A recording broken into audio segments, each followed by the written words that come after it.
Hey everybody, this is Juan Martinez of the ezyville network. And guess what? We got him. Shout out to the plug. With apologies to Virgil Abloh's off-white collaboration, Sean Wotherspoon's ode to vintage Nike is probably the most high-profile sneaker the brand has dropped in quite some time. Last year for Air Max Day, Nike introduced the Revolutionaires, a collective of visionaries who were tasked with creating new Nike Air Max models inspired by past models and other influences. Basically make something that doesn't look like it would have been birthed from Nike's campus. With the help of some friends and sneaker personalities in the Los Angeles area, Wotherspoon, owner of the ever-growing Round 2 vintage clothing store, put together an Air Max 1 and 97 hybrid with elements inspired by his love of vintage Nike clothing. The choice to go with a multicolored frayed corduroy upper is a curious decision because we had never really seen anything like this from Nike before, at least not recently, but it's also a personal curiosity to me because corduroy has always felt like such a foreign material.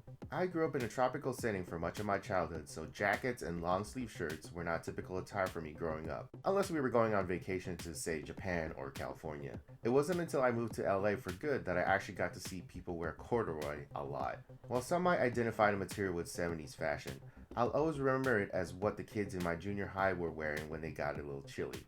Personally, I don't remember ever asking my parents for anything corduroy growing up, mainly because I was a denim kid. Anyways, so while my natural instinct was to vote for Sean's Air Max because of the LA connection, I actually voted for Chanju Chen's design that looked like a mashup of Nike Kobe 9, snow boots, and the Vapor Max. Why? Just to see if Nike would actually do it? Of course, we all know how the story ends. Sean wins the contest and the build to arguably the most memorable Air Max sneaker in recent memory began. From the teasers on social media to the early pairs that leaked or were given to friends of Sean, the response for the Air Max 197 was huge. And I'm not just talking about the resale prices either. Thankfully, I was able to secure my pair this past Air Max Day thanks to the help with some friends from up high. So here's the rub. I'm not actually a fan of the Air Max 97. It was and has remained a popular design among the Air Max faithful, but I'm an Air Max 90 and Air Max 1 kind of guy.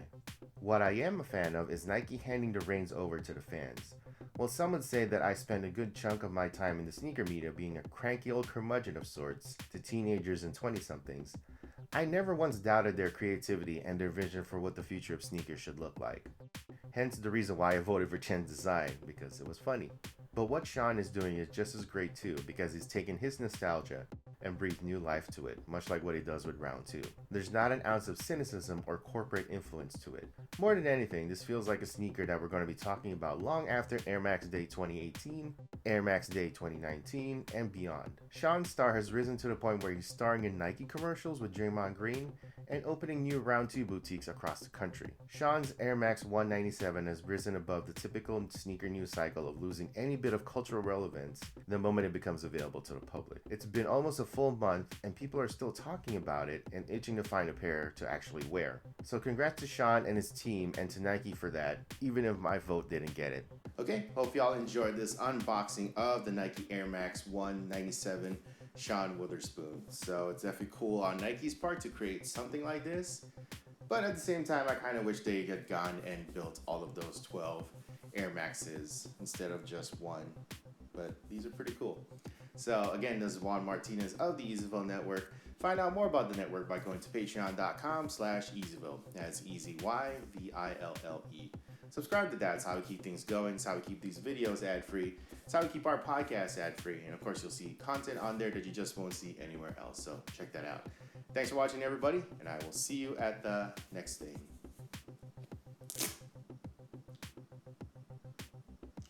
I thought that'd be a little bit more dramatic and cool looking. I don't know.